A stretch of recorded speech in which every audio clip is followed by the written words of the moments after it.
Bismillahirrahmanirrahim. Assalamualaikum warahmatullahi wabarakatuh. Jumpa lagi dengan saya Ilham Jafar sebagai dosen pengampuh mata kuliah dari peralatan konstruksi akan memberikan kuliah secara daring, mengingat pada saat sekarang ini masih kondisi pandemi mengharuskan proses tatap belajar itu harus tetap berjalan. Meskipun dengan proses daring ini, esensi dari mata kuliah tersebut kita dapat capai ataukah penuhi.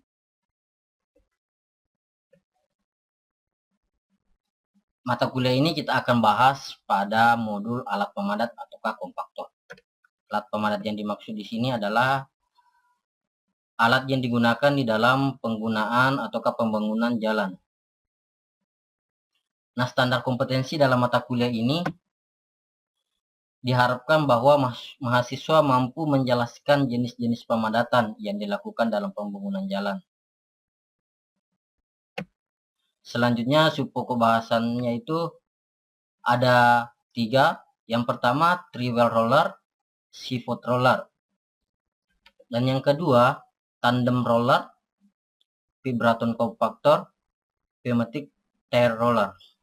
Nah, 2 bagian alat pemadat ini nanti kita akan coba bahas lebih dalam ataukah coba jelaskan, dimana tentunya dalam modul yang ketiga ataukah subpokok bahasan yang ketiga kita akan coba mempelajari bagaimana penerapan daripada K3 alat pemadat tersebut.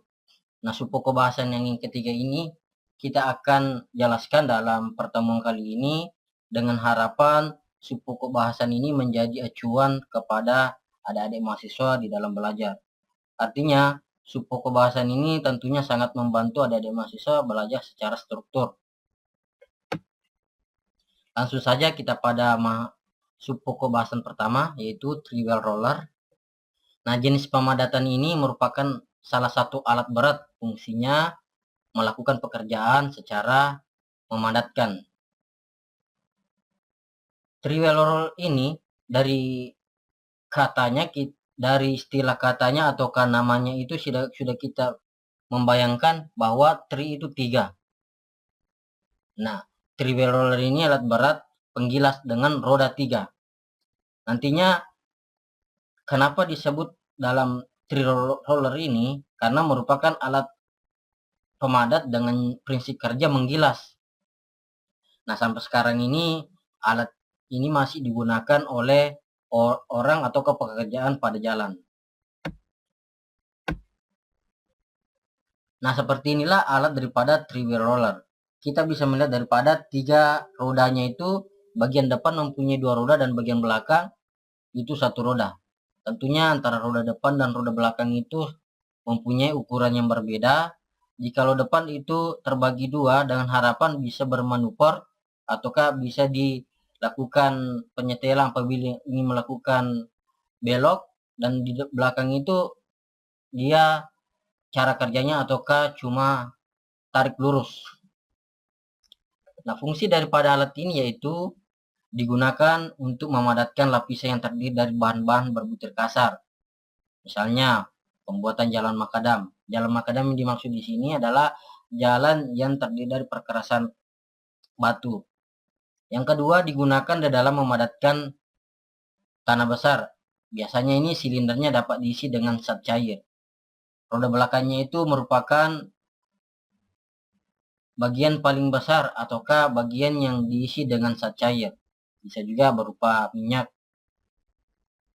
Nah, untuk berat dari tri-roller ini mempunyai berat antara 6 sampai 12 ton. Berat inilah dijadikan acuan memadatkan tanah di dalam mendapatkan kepadatan yang kita inginkan. Tentunya dalam penambahan berat ini ataukah berat yang bisa dikontrol melalui zat cair tersebut dapat meningkatkan berat dari alat tersebut 15% sampai 35%. Misalnya alat tersebut dari 2 ton atau ke 3 ton sehingga penambahan 15% ini bisa mencapai 6 sampai 12 ton. Yang kedua, pivot roller. Nah, seafood roller ini disebut juga thumping roller. Kenapa disebut thumping roller? Bahwa salah satu alat berat ini merupakan yang berfungsi memadatkan tanah lempung. Tanah lempung yang dimaksud adalah tanah yang mempunyai ukuran yang sangat kecil.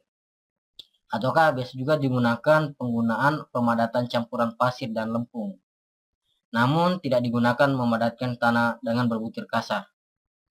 Jadi jika tadi tree roller ini digunakan untuk permukaan kasar seperti kerikil, kalau seafood roller ini biasanya digunakan memadatkan untuk lapisan atau material yang berbutir halus seperti tanah. Thumping roller ini ada dua jenis berdasarkan cara kerjanya. Yang pertama itu bergerak sendiri, yang kedua yang ditarik oleh alat lain. Fungsinya yaitu untuk permukaan yang sudah agak halus seperti aspal beton dan tidak digunakan lagi permukaan kasar. Yang kedua fungsinya berporos 2 ataukah two axle and tandem roller. Ada pula yang berporos 3, biasanya difungsikan untuk memadatkan ulang setelah pemadatan dengan alat 2 poros. Artinya poros 3 ini merupakan alat yang digunakan setelah penggunaan poros 2. Alat ini menghasilkan lintasan yang sama dengan masing-masing rodanya. Beratnya lebih berat lagi dengan tree roller tadi, yaitu 4-14 ton dan dapat ditambah dengan 60% dari berat pemadatnya. Nah, seperti inilah alat seafood roller. Jadi kita bisa melihat kalau tree roller tadi permukaannya itu agak halus. Tujuannya karena material yang digunakan itu ataukah material yang dihaluskan itu dipadatkan itu sejenis kerikil. Nah, untuk seafood roller ini kita bisa lihat daripada permukaannya ini kenapa kasar, karena dimana apabila kita menghaluskan ataukah memadatkan tanah ini pada kondisi basah ataukah hujan, tentunya tanah tersebut dapat melengket sehingga pemadatan yang diharapkan tidak akan mencapai maksimal. Alat yang ketiga yaitu thumping roller. Berdasarkan tipenya, yang pertama mesh grid roller, penggilas tipe anyaman. Yang kedua, penggilas tipe lempengan. Fungsinya mungkin ada yang sudah melihat nanti. Namun pada kesempatan ini ataukah berdasarkan tipenya ini saya lebih fokus pada gambar yang saya tampilkan supaya adik-adik mahasiswa lebih dapat membedakan dari tiap alat tersebut. Nah, untuk smooth steel roller ini biasanya digunakan untuk memadatkan aspal.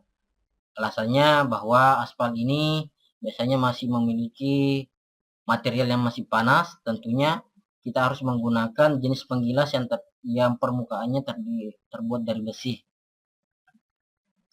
Beratnya ini 8-14 ton.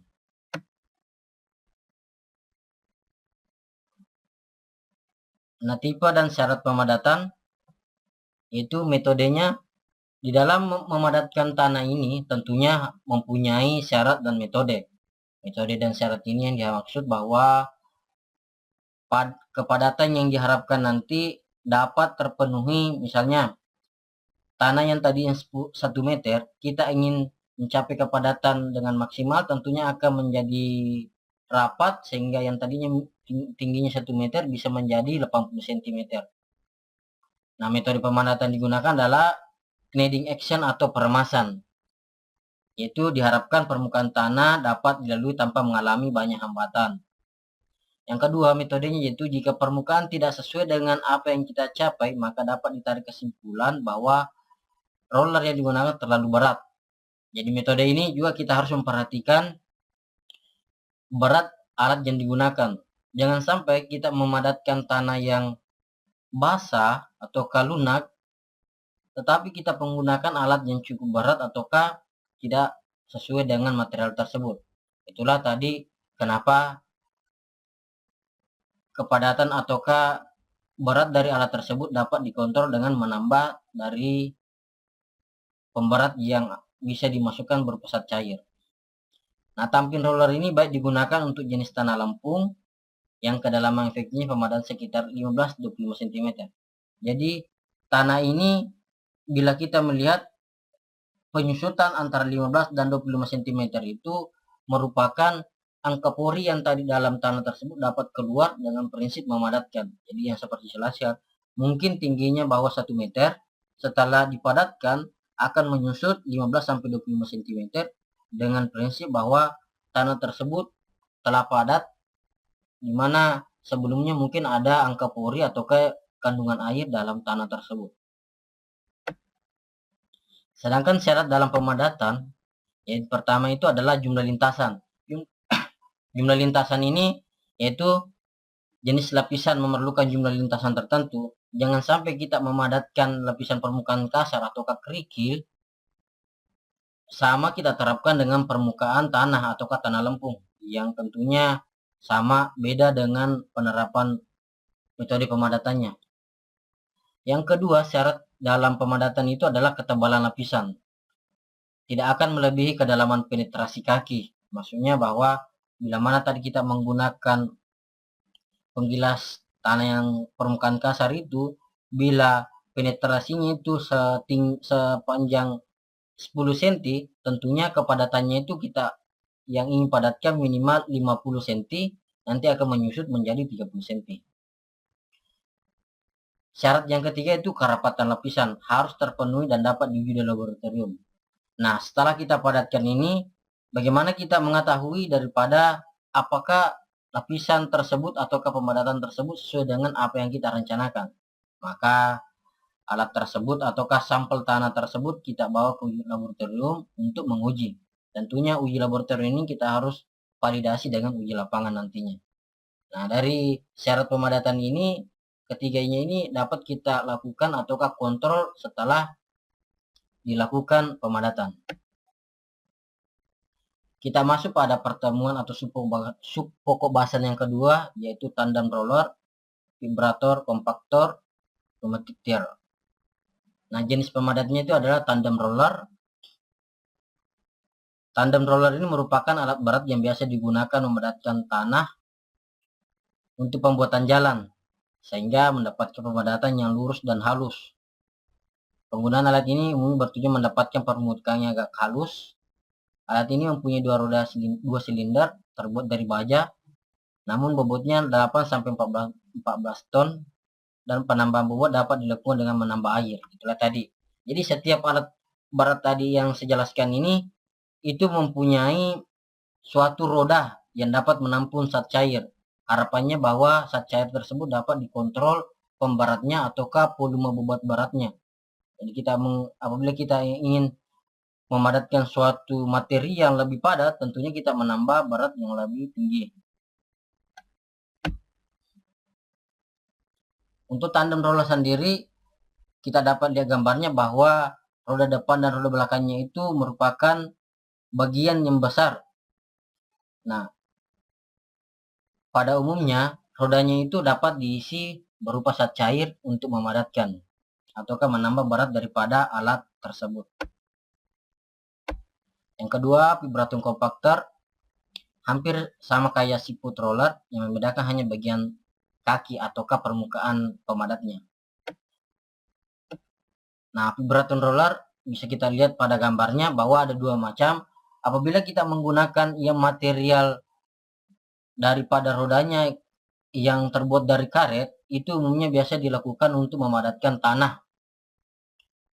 Untuk yang silinder ataukah terbuat dari besi, material permukaan rodanya itu biasa digunakan untuk memadatkan aspal. Karena biasanya aspal itu masih kondisi panas. Pneumatic tire roller. Roda penggilas jenis ini terdiri dari roda ban karet yang dipompa. Susunan roda muka dan belakang itu selang-seling. Roda-roda ini menghasilkan kneading action atau tekanan. Sumbu dari roda dapat bergoyang sehingga mengikuti perubahan permukaan tanah. Jadi apabila ada suatu permukaan yang menonjol, roda-rodanya ini akan mengikuti pada permukaan yang dipadatkan. Bobotnya dapat ditingkatkan dengan mengisi zat cair sama dengan alat-alat pemadat seperti biasanya, bahwa pemadatannya itu ataukah berat alat tersebut bisa ditambah dengan menambahkan zat cair. Jumlah rodanya biasanya 9 sampai 19 buah dengan konfigurasi 9 buah. 4 roda depan dan 5 roda belakang. 11 buah, 5 roda depan dan 6 roda belakang. Untuk yang roda 13 buah, yaitu rodanya depan 6 dan 7 roda belakang. Sedangkan yang 15 buah, 7 roda depan dan 8 roda belakang. Untuk alat pneumatic stereo roller ini bisa kita lihat pada gambar tersebut bahwa kenapa penggunaan materialnya terbuat dari karet. Alasannya bahwa karet tersebut dapat lebih halus permukaannya ataukah menyesuaikan dengan material. Karena aspal ini biasanya masih kondisi panas. Tentunya apabila panas bertemu dengan besi itu sangat tidak disarankan. Kenapa? Sehingga kita memilih alat yang terbuat daripada bannya karet. Seperti yang dijelaskan tadi ini, roda belakang dan roda depan itu selang-seling. Harapannya bahwa di mana roda bagian depan menggilas, roda bagian belakang itu, bagian sisi yang tidak digilas, bagian belakang itu dapat menggilas permukaan yang dilalui. Nah, untuk lapisan permukaan jalan, seperti inilah nanti apabila kita menerapkan daripada alat pemadat tersebut. Nah, lapisan tanah tersebut ini kita ketahui bahwa ini salah satu contoh untuk pembuatan jalan, di mana lapisan bawahnya itu merupakan tanah asli. Nah, tinggi daripada pemadatannya untuk kerikil ini kita dapatkan 3,2 ataukah 32 cm untuk pondasi bawah. Biasanya ini terbuat dari batu-batu kali. Sedangkan untuk lapisan pondasinya ini kerikil campuran ataukah batu tanah yang berpermukaan kasar, dan lapisan permukaan halusnya ini biasanya sudah terbuat daripada aspal. Jadi apabila direpresentasikan bahwa 10 cm itu adalah lapisan tinggi daripada permukaan asli atau atasnya merupakan permukaan aspal, 20 cm itu lapisan pondasi di mana itu merupakan tanah berbutir kasar dan berbutir halus, dan 32 cm itu merupakan pondasi bawah. Biasanya ini untuk memperkuat struktur daripada jalan. Nah, di dalam memadatkan tadi ini, ataukah mendapatkan nilai kepadatan suatu tanah, tentunya kita membutuhkan alat sesuai dengan peruntukannya. Seperti apabila kita membutuhkan pemadatan atau keparataan tanah yang sepanjang 500 meter, itu masih kita menggunakan traktor. Begitupun dengan well traktor, well loader, toy tip scraper, elevating well tractor scraper, dan articulate scraper, dan ini dam. Dari jenis alat angkut ini merupakan alat yang digunakan di dalam konstruksi tanah ataukah konstruksi dalam pembuatan jalan.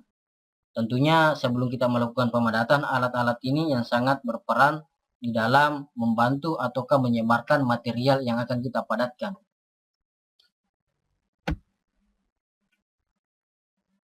Alat-alat tadi ini merupakan alat berat yang mendukung di dalam proses pekerjaan proyek. Alat yang digunakan dalam proyek, baik di gedung maupun proyek jalan, proyek bendungan maupun proyek bandara, tentunya akan menyupport saling satu sama lain sesuai dengan material ataukah pekerjaan daripada spesifikasi apa yang digunakan. Nah, pada kesempatan kali ini juga saya mencoba menjelaskan beberapa alat yang dimana alat tersebut sangat menyupport ataukah sangat berpengaruh terhadap pembangunan suatu konstruksi, baik konstruksi jalan, konstruksi gedung maupun konstruksi daripada bangunan air. Yang pertama itu adalah bulldozer. Ya, bulldozer ini dari istilahnya biasanya adik-adik mahasiswa mungkin sering mendengar istilah bulldozer. Dari fungsinya ini merupakan alat pembersih lapangan. Yaitu prinsip kerjanya bahwa dia dapat mendorong dengan cara menggusur agar material yang akan digunakan dapat menyebar.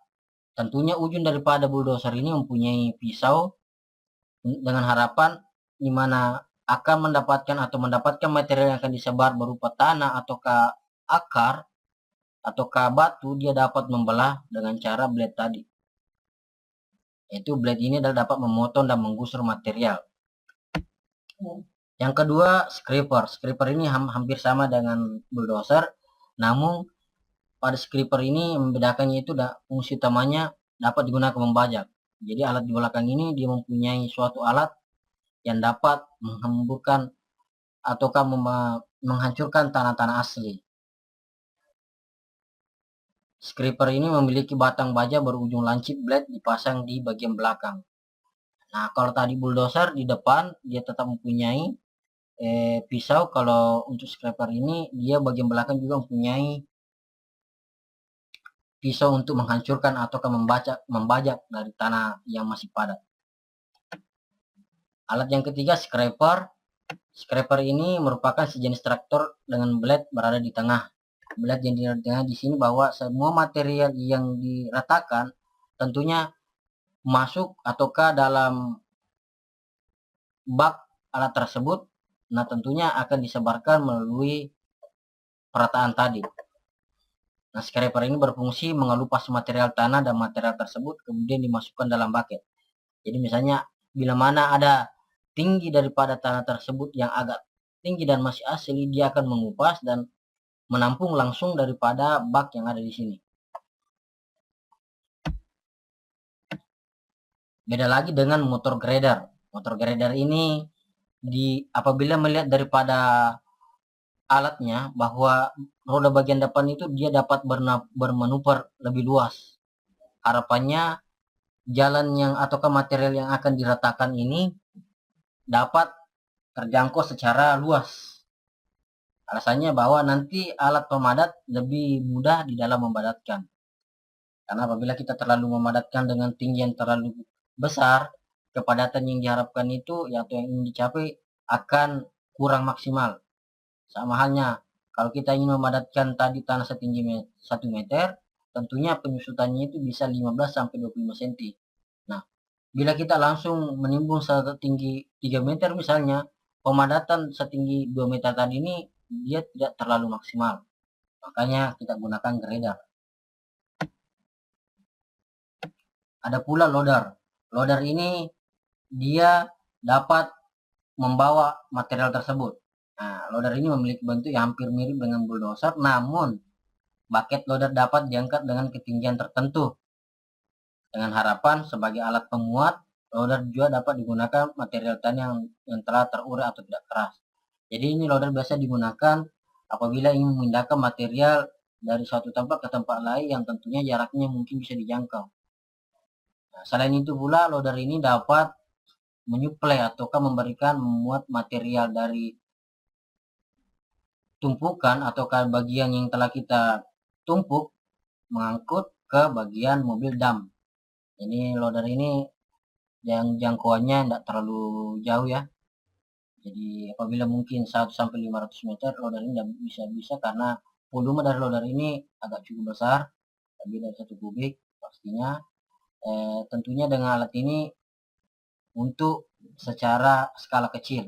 Apabila skala besar mungkin lebih disarankan menggunakan mobil dam dan bantuan alat eskavator. Nah, selanjutnya kita gunakan eskavator. Nah, seperti yang saya jelaskan tadi bahwa eskavator ini dapat bermanuver 360 derajat, tetapi apabila kita menggunakan sebagai pengurus material kurang pas. Beko ini atau eskavator sejenis alat yang mengaduk dengan arah ke belakang. Alat berat ini merupakan alat berat yang paling dikenal oleh masyarakat karena di setiap kegiatan pemindahan tanah selalu alat ini. Bukan hanya pemindahan alat tanah, penghancuran bangunan pun bisa digunakan ini. Makanya masyarakat awam ataukah masyarakat kita sering menggunakan istilah sebenarnya itu adalah beko. Jadi mungkin orang-orang awam itu biasa gunakan beko. Padahal sebenarnya dari istilah ini beko adalah eskavator.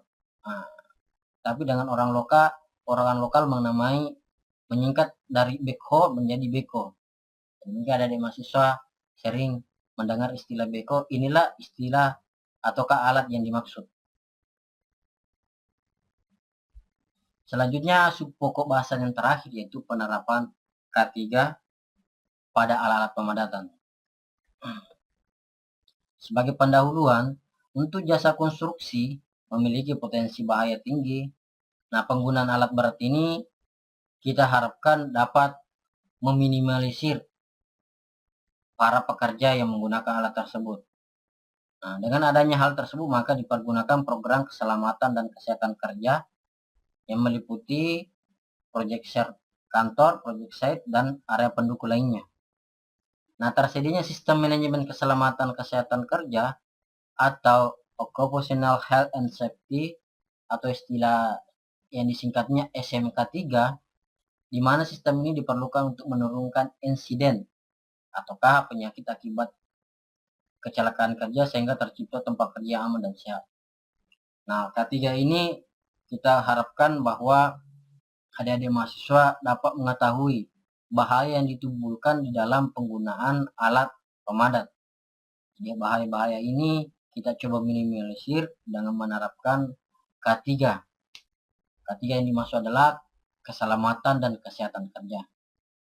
Nah, untuk memberikan kepuasan pelanggan dan perlindungan kepada karyawan dan keselamatan kesehatan kerja, dalam rangka pemenuhan OHSAS 18001/2007 yang berbunyi ataukah butir 446, maka diperlukan suatu rencana program kesehatan keselamatan kerja proyek. Jadi dari mahasiswa perlu juga mengetahui bahwa area proyek atau kerja itu sangat berisiko.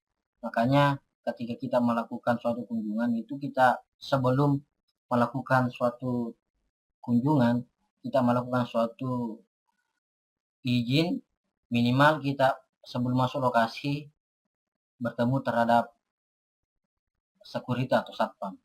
Nah, satpam nanti ini memberikan recommended atau memberikan izin setelah ada penyampaian dari pusat bahwa kita dapat berkunjung. Oke, kita lanjut. Nah, undang-undang tentang K3 ada 4. Yang pertama itu nomor 1 tahun 70, itu tentang keselamatan kerja. Yang kedua, Undang-Undang nomor 23 tahun 92 tentang kesehatan. Dan yang ketiga, Undang-Undang nomor 18 tahun 9 tentang jasa konstruksi. Dan yang keempat, Undang-Undang 13 tahun 2003 tentang ketenagakerjaan. Jadi, keempat daripada undang-undang ini merupakan aturan ataukah produk hukum di dalam suatu pekerjaan. Ada yang di keselamatan kerja, ada tentang kesehatan, tentang jasa konstruksi dan ketenagakerjaan. Nah, kita lebih fokus mungkin kepada yang pertama bahwa tentang keselamatan kerja. Nah, untuk sasaran K3 yaitu di lokasi proyek adalah pekerjaan terlibat langsung dalam peralatan tersebut ataukah lingkungan sekitarnya. Sasaran K3 yang dimaksud adalah menghindari adanya kecelakaan kerja, yang kedua menghindari adanya penyakit akibat kerja, yang ketiga menyediakan lingkungan kerja yang sehat, yang keempat menghindari terjadinya efek negatif terhadap lingkungan yang diakibatkan oleh aktivitas kerja, dan yang terakhir semua karyawan dan pekerja wajib menggunakan APD. APD yang dimaksud ini alat pelindung diri sehingga bahaya dan risiko pekerjaan kita dapat minimalisir. Nah, sedangkan untuk program K3, yang pertama itu pemasangan bendera K3, bendera Republik Indonesia dan bendera perusahaan. Seperti pada slide ini, 3 bendera ini merupakan wajib dipasang pada suatu proyek yang resmi. Alasannya bahwa yang pertama itu bendera Republik Indonesia, bahwa proyek ini berada di luasan yang secara daerah atau secara wilayah di wilayah Indonesia. Bendera K3 ini maksudnya bahwa proyek tersebut dilindungi dengan keselamatan kerja. Begitupun bendera perusahaan, harapannya bahwa perusahaan apa yang melaksanakan dari pekerjaan tersebut. Makanya ketiga atribut ini sangat perlu diperhatikan di dalam penerapan rambu-rambu K3. Yang pertama daripada pemasangan bendera itu adalah pemasangan signboard. Signboard di sini papan tanda K3.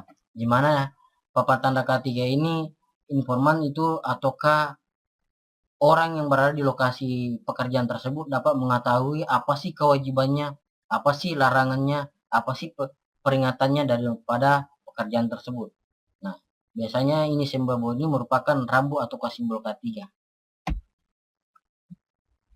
Yang kedua, penerapan daripada ketiga itu pemasangan slogan yang mengisyaratkan seperlunya bekerja yang selamat. Seperti utamakan sholat dan keselamatan kerja. Jadi slogan-slogan seperti ini di area kerja sangat membantu kepada pekerja di dalam mengingat keselamatan. Karena terkadang pekerja itu di dalam bekerja mengabaikan keselamatan pekerjanya. Begitupun dengan waktu. Waktu sholat ini kita harus prioritaskan, di mana biasanya waktu sholat ini berbarengan dengan waktu istirahat. Jadi untuk sholat ini biasanya lebih secara alami disadari oleh pekerja itu sendiri. Yang ketiga, gambar-gambar pamflet tentang bahaya kecelakaan yang mungkin terjadi. Seperti bahaya berada di bawah barang yang sedang diangkut, misalnya tower crane.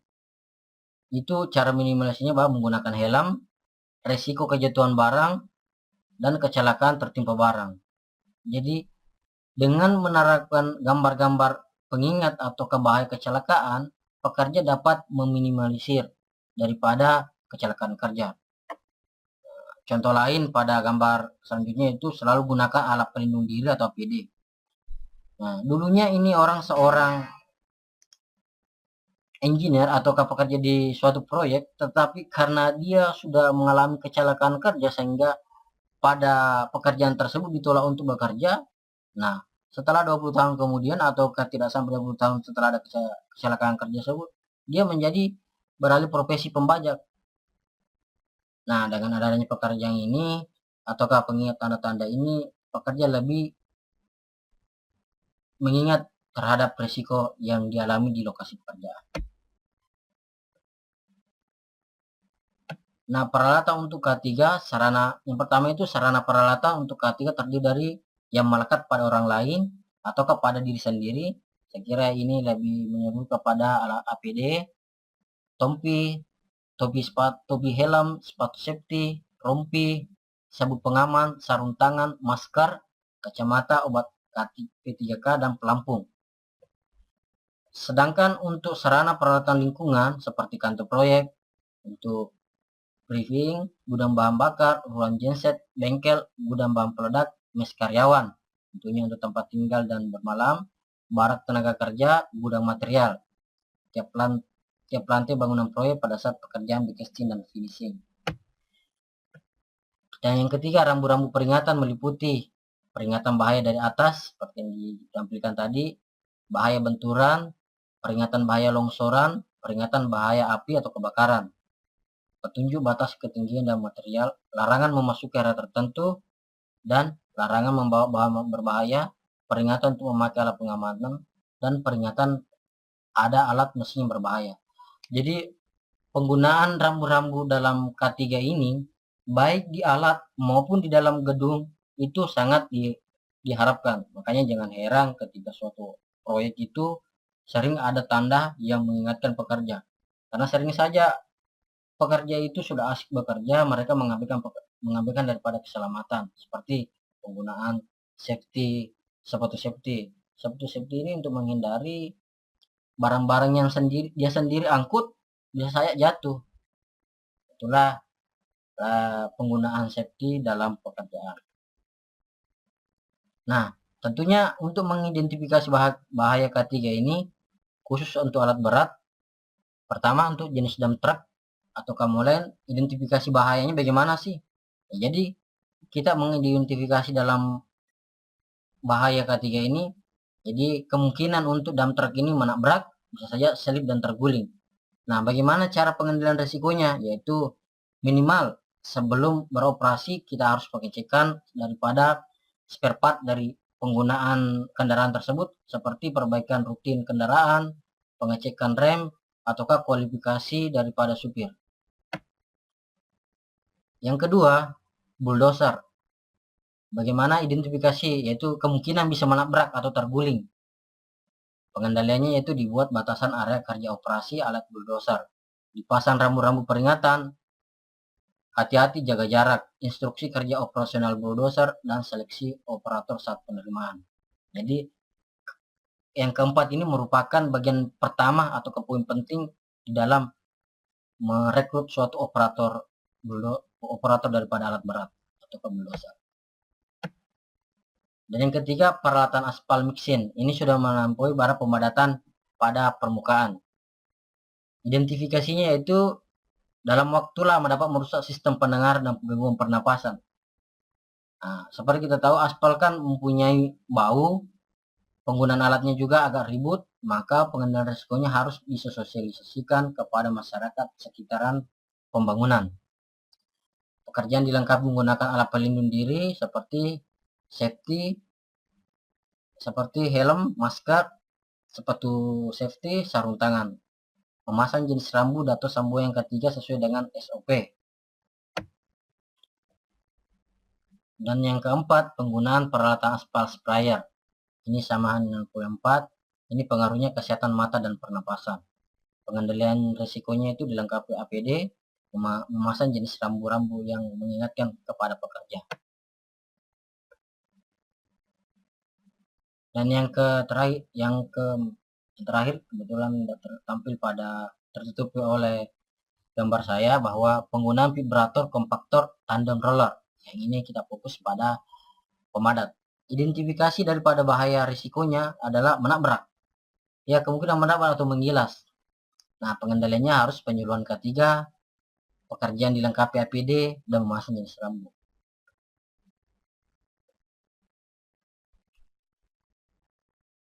Selanjutnya penggunaan alat vibrator, yaitu identifikasi bahayanya kemungkinan terbakar atau meledak.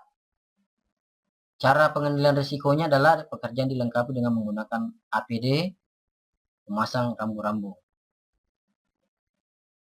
Penggunaan peralatan stamper ataukah pemadat, identifikasi bahayanya itu terbakar, meledak, dan menimpa pekerja. Pengendaliannya itu dilengkapi dengan menggunakan pelindung diri, alat safety, maupun alat kesehatan. Penggunaan peralatan kompresor, identifikasinya kemungkinan selang bocor atau terbakar, menimbulkan debu.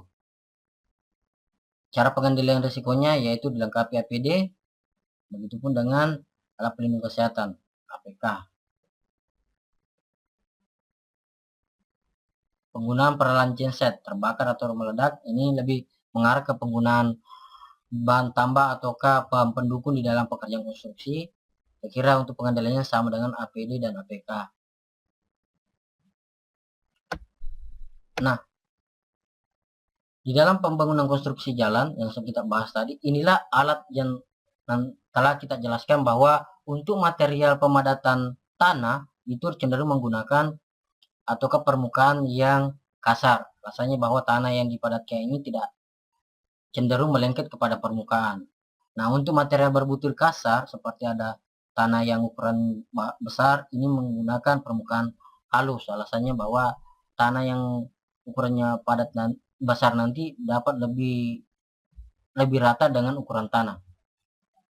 Nah, begitu dengan penggunaan pemadatan permukaannya, itu tadi bahwa aspal ini merupakan material panas. Tentunya kita menggunakan pemadatan biasanya terbuat dari karet ataukah material permukaannya ban. Minimal di dalam permukaan bannya itu terdapat suatu cair selang yang mengeluarkan air yang dapat menetralisir panas daripada aspal tersebut. Nah, inilah daripada lapisan yang dipadatkan daripada alat tersebut. Subbase course ini dipadatkan oleh 3 roller tadi, tandem roller. Untuk surface course yaitu aspalnya dipadatkan oleh material yang permukaan daripada alat pemadat tersebut terbuat dari karet. Oke, saya rasa cukup sekian pembahasan ataukah penjelasan saya pada kesempatan kali ini. Saya harap kepada adik-adik mahasiswa dapat belajar secara mandiri dengan materi yang saya share ini, sambil mahasiswa dapat mengambil suatu sumber ataukah mencari browsing di beberapa sumber berupa YouTube ataupun artikel yang dapat menambah wawasan daripada adik-adik mahasiswa di dalam mengkombinasi materi untuk mata kuliah pemadatan tadi ini. Sekian dari saya. Selamat kepada adik mahasiswa untuk belajar secara mandiri. Saya harapkan bahwa esensi dari pembelajaran dengan secara daring ini dapat terpenuhi dengan mahasiswa belajar dengan sendirinya. Sekian dari saya. Terima kasih. Assalamualaikum warahmatullahi wabarakatuh.